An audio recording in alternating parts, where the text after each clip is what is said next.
Hi everyone, welcome back to EduTap. हमारे Abhyas initiative में आपका स्वागत है या दोबारा से स्वागत है।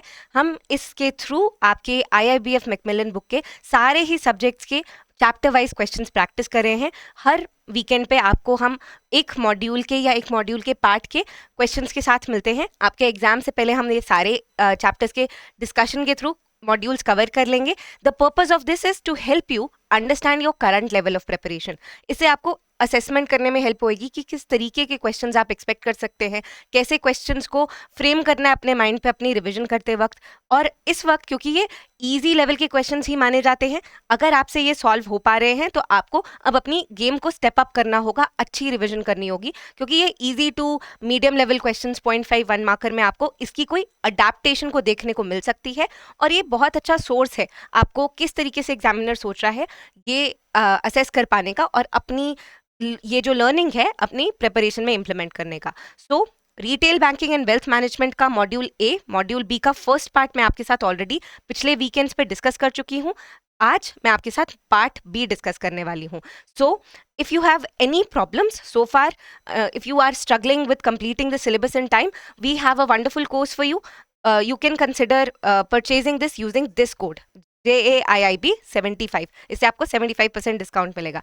बेसिकली वी अंडरस्टैंड कि आपके लाइफ में बीइंग बैंकर्स सबसे बड़ा टाइम कंस्ट्रेंट होता है, और जो भी इम्पॉर्टेंट टॉपिक्स हैं इसी वजह से हमने उन्हें छोटे पार्ट्स में 15 मिनट की वीडियोस में रिकॉर्ड करके दिया है, ताकि आपको लंच टाइम में, सुबह ऑफिस से पहले, ऑफिस के बाद जो भी इम्पॉर्टेंट टाइम हो, इतना आप ज़रूर आराम से कवर कर ले कि आपका एग्जाम कंफर्टेबली पार हो जाए। Along with this we've given concept notes जो कि बहुत समराइज्ड हैं, टू द पॉइंट है, रेलेवेंट चीज़ें हैं, ताकि आपका बहुत ज़्यादा टाइम ना जाए एक्सेसिव इन्फॉर्मेशन को कट शॉर्ट करने में। और चैप्टर वाइज क्विजेस भी हैं आपके पास आपकी रेगुलर प्रैक्टिस के लिए। उसके अलावा हर सब्जेक्ट के 10 फुल लेंथ टेस्ट, तो टोटल 40 फुल लेंथ टेस्ट हो जाते हैं, जो आपको एग्जाम लाइक पैटर्न पे प्रीवियस ईयर क्वेश्चंस को बहुत अच्छे से ध्यान में रखते हुए बनाए गए हैं, ताकि आपकी एग्जाम से पहले जो भी एंग्जाइटी है, जो भी डर है आपको एग्जाम का, वो पूरी तरीके से निकल जाए। आप उसमें से जितने फुल लेंथ टेस्ट प्रैक्टिस कर सके वो आपके लिए अच्छा होगा। So consider buying this course using the code JAIB 75 for a 75% discount. अब without further ado, let us now begin with the questions. Module B से ये क्वेश्चंस हैं, यानी कि रिटेल बैंकिंग के जो प्रोडक्ट हैं उनकी रिकवरी है, उससे ये क्वेश्चंस है। शुरुआत के कुछ क्वेश्चंस तो बिल्कुल हलवा हैं, आपको लगेगा कि ये तो बिल्कुल ही सिंपल चीज़ें हैं। 0.5 मार्कर में ज़्यादा ज़्यादा आप इस टाइप के क्वेश्चंस एक्सपेक्ट कर सकते हैं। बीइंग बैंकर्स ये आपके लिए बिल्कुल केक वॉक होना चाहिए। उसके बाद जैसे जैसे हम एक दो क्वेश्चंस के बाद आगे बढ़ेंगे, तब आपको समझ में आएगा कि किस तरीके से थोड़े ट्रिकी क्वेश्चंस भी एग्जाम में आपको देखने को मिल सकते हैं। So let's begin with the first question. Types of credit card issued by banks in general R: number 1 silver card, number 2 gold card, number 3 platinum and number 4 titanium. आप देख पा रहे होंगे कस्टमर्स की बैंक्स ज़्यादातर करते हैं सेगमेंटेशन, यानी कि जो भी कस्टमर का उनका इनकम वाइज क्राइटेरिया के बेसिस पे ग्रुप्स बनाए जा सकते हैं, वो बनाते हैं, ताकि वो कस्टमर्स को उनके level of income, level of earning, level of spending potential, level of funds जो उनके पास लाएंगे उसके अकॉर्डिंग ब्रेक करें। इसी वजह से हर टाइप के कस्टमर को केटर करने के लिए कुछ अट्रैक्टिव कार्ड्स बनाए जाते हैं। All of these are those types. So the correct answer here is option D, 1, 2, 3 and 4. Let's see the next question. The features available generally in all types of cards are: सब type के cards में कौन से features होते हैं? Number 1 facility for payment of purchases, number 2 facility to withdraw cash from ATMs up to a fixed limit, number 3 reward points for usage of cards, number 4 cashback offers up to a certain limit for purchases made. अब आपको ये question बहुत easy लग रहा होगा, पर exam में इतना इजी डायरेक्ट क्वेश्चन हो सकता है ना आए, तो वहाँ पे आपको क्वेश्चन बहुत केयरफुली रीड करना है। क्लियरली यहाँ पे तो ये चारों ही चीज़ें, पेमेंट करना परचेजेस के लिए, कैश विदड्रॉ करना up to a limit, reward points for usage of cards, card usage करके रिवॉर्ड पॉइंट्स आप कमा सकते हैं, जिससे आपको कोई एयरलाइन टिकट, कोई मूवी टिकट वगैरह के बेनिफिट्स मिल जाते हैं, और कुछ कैशबैक ऑफर्स भी देते हैं। तो ये तो बहुत ऑब्वियस है, यहाँ पे आंसर ऑफ कोर्स डी हो जाएगा। लेकिन मेरा काम है आपको यहाँ पे बताना कि एग्जाम में इतना स्ट्रेट फॉरवर्ड चीज़ें नहीं होती, वहाँ पे एग्जामिनर आपको ट्रिक करने की कोशिश कर सकता है। तो read the question very carefully. For example, अगर आप यहाँ पे एग्जाम में होते तो इस स्टेटमेंट को चेंज करके बड़ा स्नीकीली लिख दिया जाता कि facility to withdraw cash up to any limit. तो ये छोटी सी स्टेटमेंट उस वक्त एग्जाम की हड़बड़ी में कभी कभी क्वेश्चंस गलत हो जाते हैं। So read the statement very carefully when you are in the actual exam. Let's see the third question. The characteristics of debit cards are: number 1, payment for purchases are directly debited into the account. Number 2, cash withdrawals through ATMs are debited to the account immediately.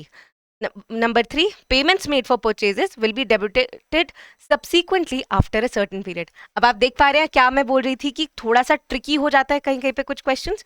Clearly ये statement आपको नहीं लगता आपस में ही contradict कर रही हैं? अब एक सेकंड के लिए इमेजिन कीजिए आपको एग्जाम में किसी पर्टिकुलर टॉपिक के बारे में कुछ नहीं पता। कई बार एग्जामिनर खुद ही आपको एग्जाम में उसका आंसर छुपा हुआ दे देता है। तो ये स्टेटमेंट कह रही है कि जब कैश विड्रॉल हो रहा है तो इमिडिएटली अमाउंट डेबिट हो जाएगा, लेकिन अगर आप परचेज कर रहे हैं तो उसका डेबिट अमाउंट कुछ समय बाद होगा। ये आपको इवन आपके रोजमर्रा के लॉजिक से भी डिफर करता है। आपने देखा होगा आप जैसे ही परचेज करते हैं कुछ सेकेंड्स बाद ही आपको उसका मैसेज आ जाता है कि आपके अमाउंट से इतना अमाउंट डेबिट हुआ है, डिडक्ट हुआ है। तो क्लियरली स्टेटमेंट 3 तो गलत है। जैसे ही आप इसे एलिमिनेट कर दें आपके पास यही दोनों ऑप्शंस बचती हैं। 1 तो ऑब्वियसली बात है, बिल्कुल सही है, क्योंकि डेबिट कार्ड के थ्रू आपका अकाउंट में से सेविंग्स में से ही बैलेंस डिडक्ट होता है, अनलाइक अ क्रेडिट कार्ड जिसमें आपको एक प्री डिटर्मिन्ड लिमिट दी जाती है एक्सपेंस करने के लिए। ये बेसिकली आपका शॉर्ट टर्म लोन हो जाता है और अगर आप उसकी टाइमली रीपेमेंट कर दें तो उस पर आपको चार्जेस स्पेसिफिकली नहीं पड़ते। तो ये दोनों स्टेटमेंट्स बिल्कुल सही हैं, hence your correct answer becomes option C. Let's look at the next question. Payment default risk, chances of failure to pay the card dues is embedded in. किस टाइप के कार्ड में चांसेस ऑफ फेलियर टू पे the card dues हो सकता है? Payment का default की possibility हो सकती है। अब ये बहुत ही ऑब्वियस सी बात है, डेबिट कार्ड के अंदर तो आप अपनी खुद की सेविंग्स ही यूज कर रहे हैं, सेविंग्स में से ही डिडक्शन होती है। तो या तो आंसर क्रेडिट कार्ड होगा या नाइदर होगा। क्रेडिट कार्ड में ऑब्वियसली पेमेंट डिफॉल्ट का रिस्क रहता है जिसकी वजह से आपके चार्जेस बढ़ते चले जाएंगे over a period of time. The correct answer here is option B, credit cards. Let's see the next question. Bharat QR is developed by National Payments Corporation of India in collaboration with. आप जानते हैं कि NPCI का mandate है payments and settlement systems को बहुत ज़्यादा technologically advance करना और फाइनेंशियल इंक्लूजन बढ़ाना। तो एनपीसीआई की कोशिश रहती है कि हर टाइप का इंडिविजुअल हर टाइप की टेक्नोलॉजी इंफ्रास्ट्रक्चर से उनका जो ओवरलाइंग आर्किटेक्चर है, आईटी प्रोडक्ट्स हैं, उसको यूटिलाइज कर पाए। तो भारत क्यूआर का यही पर्पस था कि वो एक सिंगल यूनिफाइड तरीके से पेमेंट्स को होने में हेल्प करे। चाहे जो मर्जी आप ऐप यूज करें उसके थ्रू डायरेक्टली आपके अकाउंट से जो डेबिट और क्रेडिट है वो हो जाए। तो एनपीसीआई ने कोलैबोरेट किया था बहुत सारे प्लेयर्स के साथ, including both Mastercard and visa. So the correct answer here is option D, Mastercard and visa. The objectives of NEFT system are: National Electronic Funds Transfer System. A, to establish electronic fund transfer system to create an efficient, secure, economic, reliable and expeditious system of fund transfer and clearing in the banking system throughout India.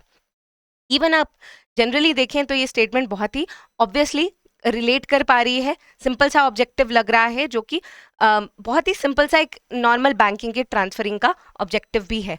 To relieve the stress on the existing paper based fund transfer and clearing system. Electronic fund transfer इसी का एक upgradation था। So it is clear that option B is also clearly right. अब exam में वही बात है, यहाँ पे तो बहुत सिंपल है, answer is option C, both A and B. Exam में आपको इससे उल्टा कोई चीज़ देखने को मिल सकती है। ऐसा हो सकता है कि ये चीज़ वो स्टेटमेंट आपको दे दें, ऐसा कौन और पूछें आपसे कि ऐसा कौन सा सिस्टम है जिसके under efficient, secure, economical, reliable, expeditious transfer of funds हो रहा है। ऑप्शंस में आपको कई सारी चीज़ें दी जाएंगी, उसमें से NEFT होगा एक। तो always remember the full forms, always remember किस साल कोई चीज़ इंट्रोड्यूस हुई। ये 0.5 मार्कर में आपको हेल्प कर सकता है। और कुछ बेसिक एक डेफिनेशन आप हर टाइप की टेक्नोलॉजी और आइडिया का रख लीजिए अपने पास। This is a very simple question. Let's see another one. The characteristics of RTGS, real-time gross settlement, are: A, remittance and fund transfers are transmitted through a series of process inputs and travel from the customer end to the beneficiary end. Statement कह रही है कि बहुत सारी series of processes होती हैं जहाँ पे वो जो रेमिटेंस ऑफ फंड्स है वो कस्टमर से बेनिफिशियरी तक पहुँचता है। Option B, remittances are communicated through a structured messaging process. आपने हो सकता है SFMS का नाम सुना हो, स्ट्रक्चर्ड फाइनेंशियल मैसेजिंग सिस्टम, जो कि हेल्प करता है, जो कि अंडरलाइंग आर्किटेक्चर है सारी बैंकिंग कम्युनिकेशन के लिए। सो ये स्टेटमेंट भी आपको ये उसी की तरफ इंडिकेट कर रही है। Option C, settlement for the message is made on a gross basis from the liquidity maintained by sender bank with the settlement bank। जो settlements इस केस में हो रही हैं RTGS के केस में, वहाँ पे हम देखते हैं कि जो settlement है वो इमीडिएट बेसिस पे होती है।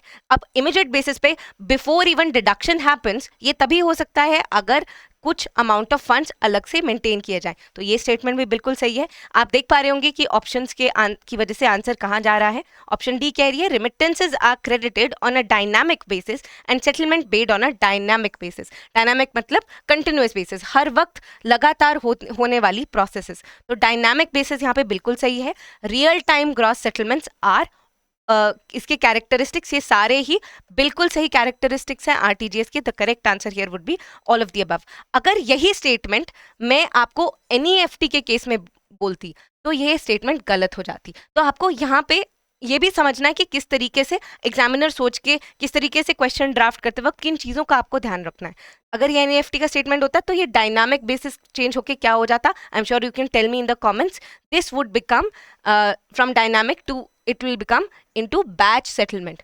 एनईएफटी के केस में बैचेस में सेटलमेंट होती है, बिल्कुल इमीडिएटली रियल टाइम में सेटलमेंट्स नहीं होती। Let's see another question. The term EFT means which of the following? Now this is a cakewalk. Clearly, electronic foreign transfers, B, electronic financial transfers, C, electronic funds transfers, या D, electrical funds transfers. सी, exam में भी आपको बहुत थोड़ा सा careful रहना है, हल्का सा मिस रीडिंग करने से आपका अच्छे खासे आते हुए नंबर चले जाएंगे। So the correct answer here is obviously C, electronic fund transfer. EFT वो मैकेनिज्म है जो ओरिजिनली इंट्रोड्यूस किया गया था आरबीआई के थ्रू, ये पेपर बेस्ड सिस्टम से धीरे धीरे करके इलेक्ट्रॉनिक पेमेंट सेटलमेंट में मूव करने के लिए। यही eventually NEFT, national electronic fund transfer में ट्रांसफॉर्म हो गया जब सारी ब्रांचेस कनेक्ट हो गई कोर बैंकिंग सोल्यूशन से और यूज करने लगी ईएफटी को on a regular basis for settlements of all kinds of transactions. Let's see the next question. The advantages of ECS payments are electronic clearing system. आपको पता होगा कि electronic clearing system typically banks bulk payments करने के लिए use करते हैं। दो तरीके की वो बल्क पेमेंट्स हो सकती है, बल्क पेमेंट की कलेक्शन और बल्क पेमेंट को देना। ये बहुत इंपॉर्टेंट टॉपिक है, प्लीज इसको अच्छे से रिवाइज कीजिएगा। अभी हम इसकी एडवांटेजेस कंसिडर कर रहे हैं। अब इस डेफिनेशन से, इस बेसिक आइडिया से भी आप कंपेयर कर पाएंगे कि क्या एडवांटेजेस इस बेसिक फंक्शन के साथ लिंक कर रही हैं। A, no need for issuing cheque to the beneficiary. B, payment defaults will not happen if there is sufficient balance in the account. C, no follow-up needed by the beneficiary as payment will be received automatically based on the mandate obtained. D, hassle-free for the mandate issuer as it saves him time from issuing checks for each payment. अब आप relate कर पा रहे होंगे कि सारे ही advantages बिल्कुल clearly electronic clearing system के बनते हैं। इलेक्ट्रॉनिक क्लियरिंग सिस्टम, जैसा कि मैंने आपको बताया, बल्क पेमेंट्स करने में हेल्प करता है, बल्क पेमेंट्स रिसीव या पे करने में हेल्प करता है। रिसीव किस तरीके की पेमेंट्स होंगी? सपोज गवर्नमेंट को आपके बहुत सारे कस्टमर्स के इलेक्ट्रिसिटी बिल रिसीव करना है, उनको वाटर बिल यानी कि यूटिलिटी पेमेंट्स रिसीव करनी है। ऐसे ही फॉर एग्जांपल पेमेंट करने में क्या आएगा, एक कंपनी को बहुत सारे अपने शेयर होल्डर्स को डिविडेंड पे करना है, तो यहाँ पे ईसीएस इलेक्ट्रॉनिक क्लियरिंग सर्विसेज का यूज किया जाता है। एक मैंडेट बना दिया जाता है, यानी कि जो भी अमाउंट रिसीव होना है या देना है उसका प्री डिटर्मिन्ड अमाउंट इस्टेब्लिश कर दिया जाता है, सिस्टम में इनपुट कर दिया जाता है, उसी के अकॉर्डिंग सारे कस्टमर्स के अकाउंट से डेबिट हो जाता है। तो इसी वजह से अगर किसी के यहाँ पे एक स्टेटमेंट थी कि अगर सफिशिएंट बैलेंस है अकाउंट में तो कोई पेमेंट डिफॉल्ट नहीं होगा, चाहे वो जिस पर्सन ने देना है या जिससे डिडक्ट कराना है उसका। तो ये स्टेटमेंट बिल्कुल करेक्ट है, ईसीएस के बेसिक फंक्शन से ये रिलेट कर रही है। कोई चेक इशू करने की जरूरत नहीं पड़ रही है, सब कुछ ऑटोमेटिकली इलेक्ट्रॉनिक मीन से हो रहा है। चेक से रिलेटेड कोई भी हासिल नहीं होएगा, बार बार चेक नहीं इशू करना, कोई इंडिविजुअल का डिटेल्स, अकाउंट नंबर, नेम गलत होने की वजह से चेक डिसऑनर हो रहा है, ऐसी कोई प्रॉब्लम नहीं आएगी। कोई फॉलो अप करने की जरूरत नहीं है, क्योंकि ऑटोमेटिकली एक इंडिविजुअल का अकाउंट डेबिट या क्रेडिट हो जाएगा। तो सारे ही बहुत ही खूबसूरत एडवांटेजेस हैं ऑफ ईसीएस सिस्टम। तो ये वाला जो आपका मॉड्यूल है, इसमें कुछ आपके टेक्नोलॉजी रिलेटेड इनिशिएटिव्स हैं, आईडीआरबीटी के, आरबीआई के, एनपीसीआई के। ये बहुत ही इंपॉर्टेंट है, इसके फैक्चुअल डिटेल्स पे इस तरीके की स्टेटमेंट आपको दिख सकती हैं। इनफैक्ट एग्जाम में थोड़ा सा डिफिकल्ट पैटर्न की इनकरेक्ट स्टेटमेंट्स भी आपको देखने को मिल सकती हैं। Let's see the next question. Which of the following statements is correct about India's payment system? India is categorized as a leader or strong in more than 50% indicators of the benchmark report. This is considered by RBI. B. India is in leadership position in large payment systems and fast payment systems. C. India is weak on certain indicators such as ATM and point of sales terminals. D. All of the above. Clearly the answer here is all of the above. यहाँ पे आपको एक चीज़ मैं hint करने की कोशिश करती हूँ कि आप अगर फैक्चुअल डिटेल्स वाले या रिपोर्ट बेस्ड क्वेश्चंस में कभी कंफ्यूज होते हैं, तो आप इस तरीके से भी सोचिए कि रीसेंट टाइम्स में आरबीआई के क्या इनिशिएटिव्स रहे हैं।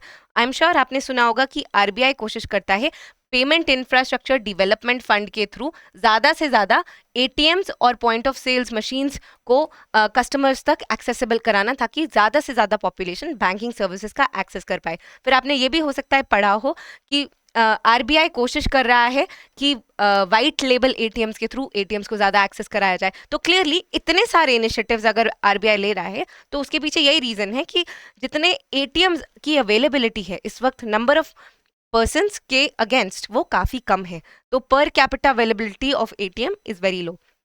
तो ये स्टेटमेंट आपको लगती है on the face of it कि इंडिया के पेमेंट सेटलमेंट सिस्टम्स बहुत एडवांस कर रहे हैं, that is very true, but वो NPCI UPI related purely fully tech based जो सिस्टम्स है, जो इंटरनेट टेक्नोलॉजी बेस्ड सिस्टम्स है, वो एडवांस कर रहे हैं क्योंकि इंटरनेट पेनिट्रेशन इतना वास्ट है। पर जो थोड़ा सा अभी भी हार्डवेयर लिंक्ड इलेक्ट्रॉनिक चैनल्स हैं, जैसे कि एटीएम या पीओएस टर्मिनल्स, वो अभी भी थोड़ा सा लैग कर रहे हैं। White label ATMs, payment infrastructure development fund, आपको पॉइंट ऑफ सेल्स मशीन से कैश विड्रॉ करने की फैसिलिटी, ये सारे जो इनिशिएटिव्स हैं आरबीआई की, इसी प्रॉब्लम को सॉल्व करने के लिए ली जाती हैं। तो ये बिल्कुल in line with the logic है। So correct answer is option D. In the exam you can also use whatever knowledge आपको याद आ रही है, कुछ आपने कुछ रैंडमली पढ़ा है, उसकी आप सहायता लीजिए to be able to be sure about the answers you are marking. Let's see the next question. Question 11 says, a settlement system in which the processing and final payment of funds transfer instructions takes place continuously is called. इस type के settlement system में processing और final payment continuous basis पे होती है। अगर आप ध्यान से सुन रहे हैं, आई एम श्योर आपको इसका आंसर आता है, हमने अभी अभी डिस्कस किया है। ए डेबिट क्लियरिंग सिस्टम, सी क्रेडिट क्लियरिंग सिस्टम, सी नेशनल क्लियरिंग सिस्टम, या D real time cross settlement. अब आप खुद ही देखिए, इवन क्वेश्चन भी उसको अपने आप ही आंसर कर रहा है। यहाँ पे आरटीजीएस होता है तो शायद आप कंफ्यूज हो सकते हैं, पर जैसे ये टर्म रियल टाइम और कंटिन्यूसली आपको साथ में दिख रही है, I am sure you can answer. The correct answer here is option D, RTGS. Next question, the technology models adopted by banks are A fully outsourced, B partially outsourced, C in house, या D any one of the above. अब जो भी banks हैं, जब उनको technology की requirement है, may be उनको अपना ऐप सेटअप करना है किसी पर्टिकुलर प्रोडक्ट के लिए, या उनको कोई चैटबॉट बनाना है। अब बैंक्स का मेन काम है बैंकिंग करना। इस तरीके के जो टेक्नोलॉजी इनिशिएटिव्स होते हैं, उसके लिए वो चाहे तो एक आउटसाइडर टेक फर्म की, टेक कंसल्टेंसी की हेल्प ले सकते हैं। अगर वो ऐसा कर रहे हैं, इसे बोलते हैं अपने काम को आउटसोर्स कर देना। This is called outsourcing. और वो चाहें तो अपने बैंक के अंदर ही एक आईटी डिपार्टमेंट खड़ा कर सकते हैं, इसे बोलते हैं इन हाउस मॉडल। इस तरीके से बैंक्स जब टेक्नोलॉजी को ऐड ऑन करने के लिए, प्लग इन करने के लिए अपने सिस्टम्स में बाहर की हेल्प लेते हैं, उसे आउटसोर्सिंग बोलते हैं। पूरी तरीके से घर के अंदर, अपने बैंक के अंदर ही एक टीम सेटअप करते हैं या डिपार्टमेंट सेटअप करते हैं, तो उसे इन हाउस मॉडल बोलते हैं। अगर इन दोनों का कोई कॉम्बिनेशन है तो उसे पार्शली आउटसोर्स्ड मॉडल बोलते हैं। तो depending upon the need, depending upon the requirement of the bank, any of these can be done. So the correct answer here is option D, AB bank. अब ये एक थोड़ा सा केस स्टडी या example format में दिया हुआ question हो जाता है। AB bank has collected data with respect to the needs of its customers. It developed a product based on the information collected. किस तरीके की इंफॉर्मेशन ये बैंक ने कलेक्ट की है? ये क्वेश्चन बहुत सिंपल सा है, ये आपको कह रहा है, थोड़ा सा कंफ्यूज कर रहा होगा लेकिन बहुत सिंपल है। बैंक ने कुछ डेटा कलेक्ट किया कस्टमर की नीड्स के अकॉर्डिंग, और उस डेटा के बेसिस पे, उन आइडियाज के बेसिस पे एक प्रोडक्ट डेवलप किया। तो इसमें कौन सी टाइप की इंफॉर्मेशन है? A strategic, B tactical, C operational, या डी मैनेजरियल।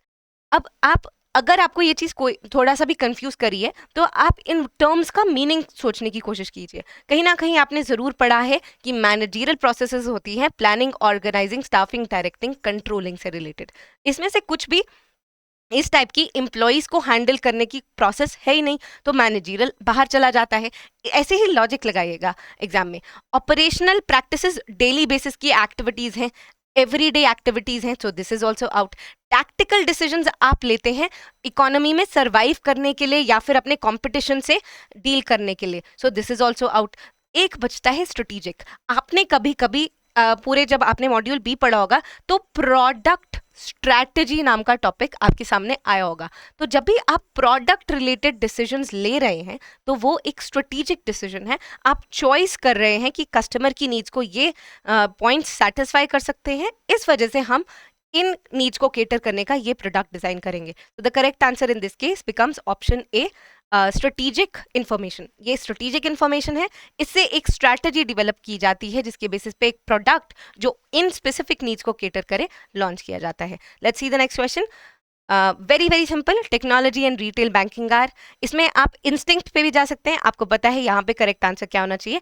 ए इंसेपरेबल, बी सेपरेबल, सी कॉम्प्लीमेंट्री, या D supplementary. Clearly the answer here is option A, inseparable. आज की डेट में रिटेल बैंकिंग में कस्टमर्स तक पहुंचना बिना टेक्नोलॉजी के पॉसिबल नहीं है। कोर बैंकिंग सोल्यूशन की वजह से सारी बैंक्स नेटवर्क्ड हैं।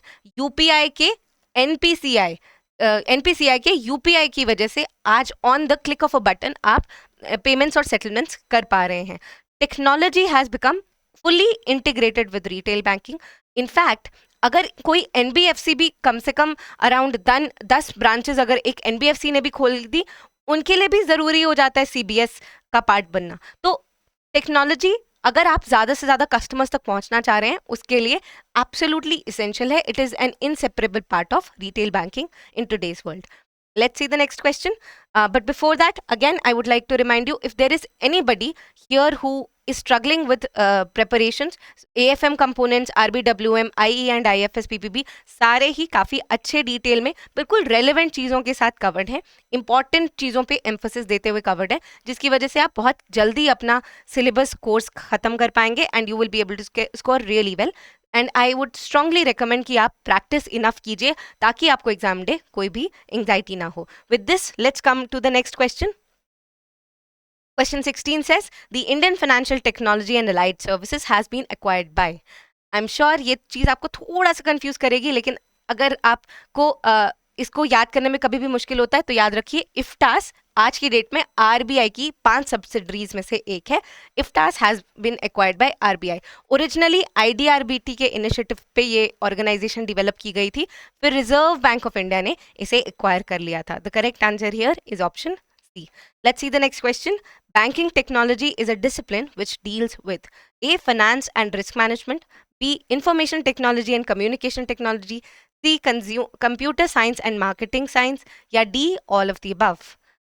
Clearly, ये भी बहुत सिंपल सी चीज़ है, बैंकिंग टेक्नोलॉजी। अब आप कभी भी इस टाइप के किसी क्वेश्चन में कंफ्यूज हुए तो आप बस सोच के देखिए कि क्या मैं इस तरीके की टेक्नोलॉजी को सारे ही जो ऑप्शंस हैं उन पे अप्लाई कर पा रहा हूँ।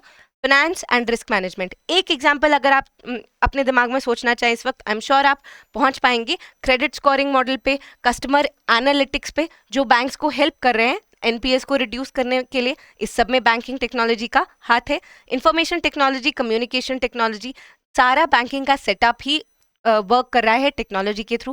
कोर बैंकिंग सोल्यूशन हो, बैंक का मोबाइल या इंटरनेट बैंकिंग हो, ये सारी चीज़ें इंफॉर्मेशन टेक्नोलॉजी, कम्युनिकेशन टेक्नोलॉजी में आती हैं। Computer science and marketing science, अगर आपने अपने सिलेबस को भी ध्यान से देखा है, आपको चैप्टर्स के नाम भी याद हैं, तो आपको पता होगा कि किस तरीके से बैंकिंग में फैसिलिटेट कर पा रहा है बैंकिंग एक बैंक को क्रॉस सेलिंग में थ्रू मार्केटिंग इंफॉर्मेशन सिस्टम।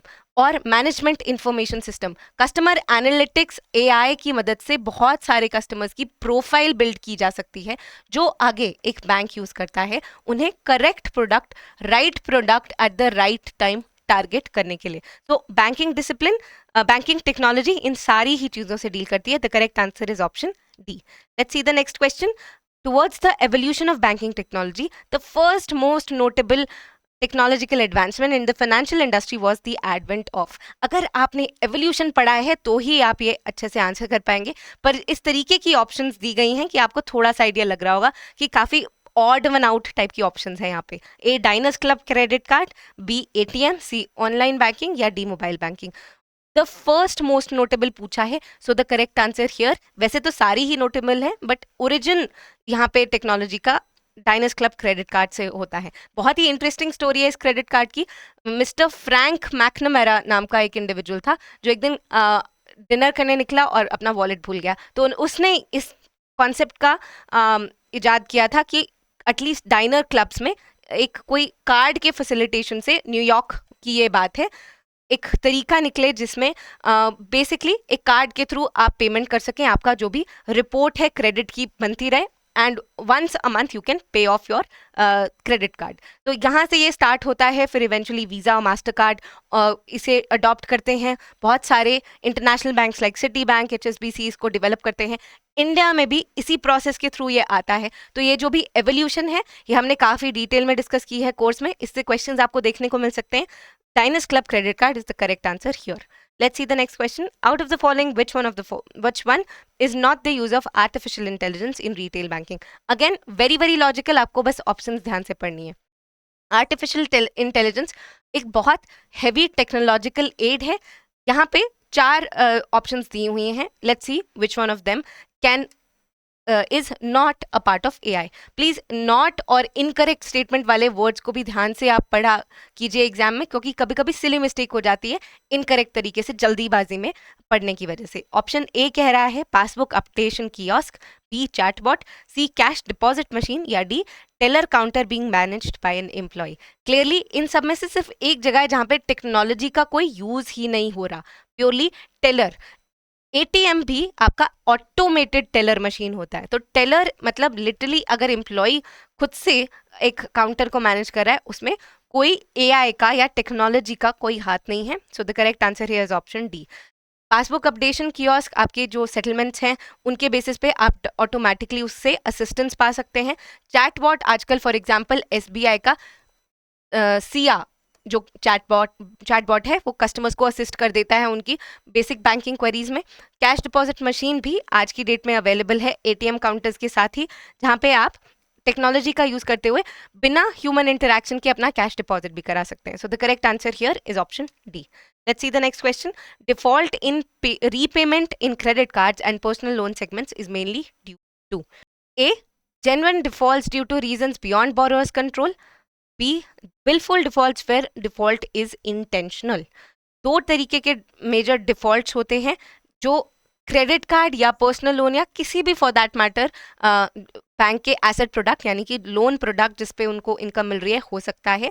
एक होता है जेन्युइन डिफॉल्ट, दूसरा होता है विलफुल डिफॉल्ट। जेन्युइन डिफॉल्ट के केस में बैंक से एक्सपेक्टेशन होती है कि वो कुछ इंप्रूवमेंट्स कर ले, चाहे तो वो लोन की रीस्ट्रक्चरिंग कर लें या कुछ ग्रेस पीरियड दे दें अपने कस्टमर को to handle the situation. Genuine default कब होगा? जब कोई जेन्युइन रीजन की वजह से एक कस्टमर रीपे नहीं कर पा रहा है। फॉर एग्जांपल कोई मेडिकल अनफोर्सीन एक्सपेंडिचर आ गया जिससे उनकी सारी इनकम उसकी तरफ डाइवर्ट हो गई। ऐसे ही कोविड पीरियड आया था, बैंक्स को इतनी मुश्किल आई थी अपना बिजनेस कंटिन्यू कर पाने में, वो भी एक जेन्युइन डिफॉल्ट का केस हो जाता है।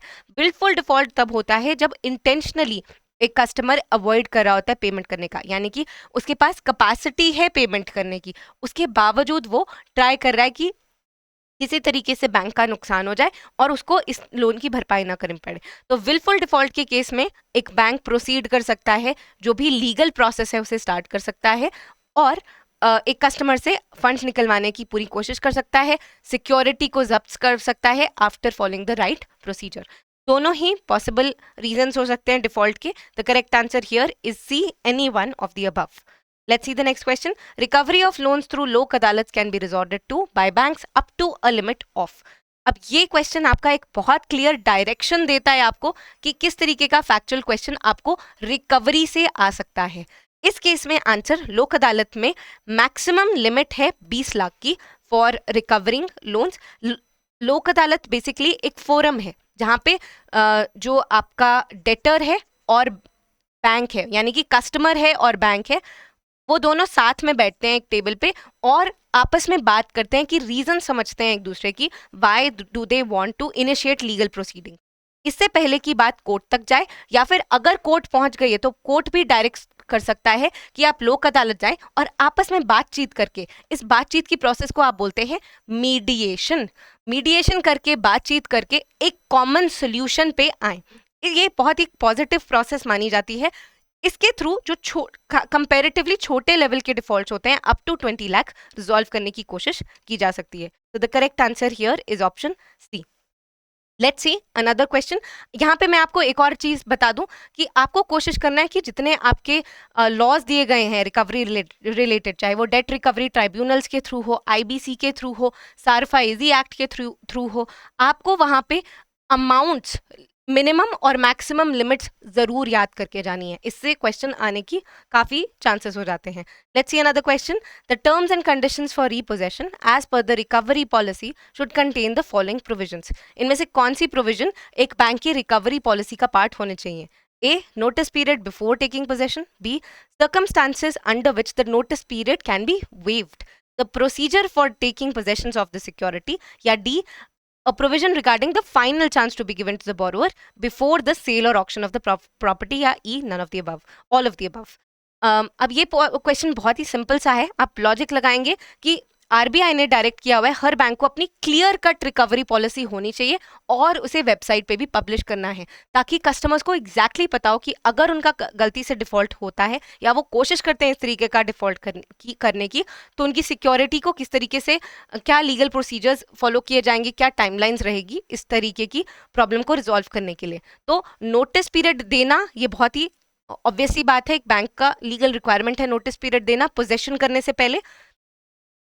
कोई ऐसी सिचुएशंस जब notice period can be waived, यानी कि बैंक इमीडिएट पोजेशन ले सकता है, ऐसी चीज भी उनकी रिकवरी पॉलिसी में दी होनी चाहिए।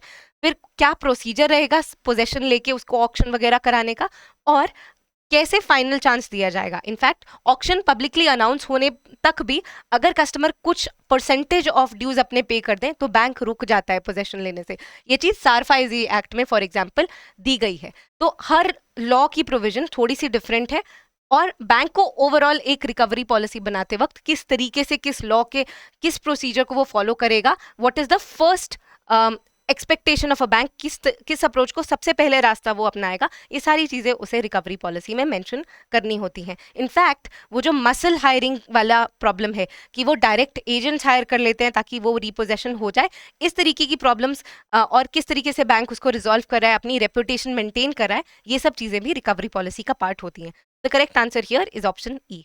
Let's see the next question. What is the objective behind recovery process? Recovery करने के लिए के पीछे क्या बेसिक सा ऑब्जेक्टिव है? ऑब्वियस ही बात है, कोई भी बैंक ये नहीं चाहेगा कि उसे लॉसेस अराइज हो ड्यू टू लोन्स। तो किस चिड़िया का नाम है bad loans, that is non performing asset, जिससे कोई रिटर्न उसे नहीं आ रहा। तो वो कोशिश करता है कि उसके जो लोन्स हैं जो कि परफॉर्म नहीं कर रहे हैं, जिससे regular interest servicing, principal servicing नहीं हो रही है, उसे वो रिड्यूस करे। So the correct answer here is option C, reducing NPS.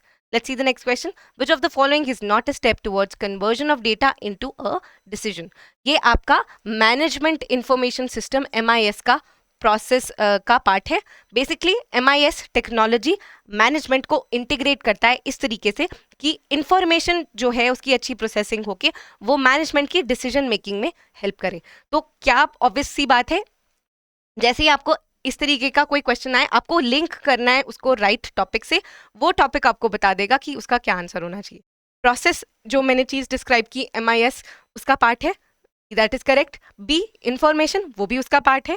C in action, ये कंफ्यूजिंग लग रहा है, और डी डिसीजन। तो क्लियरली मैनेजमेंट इंफॉर्मेशन सिस्टम, ये तीनों चीज़ें जब इंटीग्रेट हो जाती हैं वो असिस्ट करती हैं डिसीजन मेकिंग में। तो प्रोसेस इसका पार्ट है, इंफॉर्मेशन पार्ट है, डिसीजन है, लेकिन इनएक्शन होना, कोई डिसीजन ना ले पाना, इसका एब्सोल्युटली पार्ट नहीं है। So this is not a step towards conversion of data into decision. Let's look at the next question. The correct answer here is option C. Let's see the next question. The customers choose a bank mainly on which of the following factors? A, the ease of doing business. B, the quality of personnel and service. C, the range of financial services. या D, all of the above.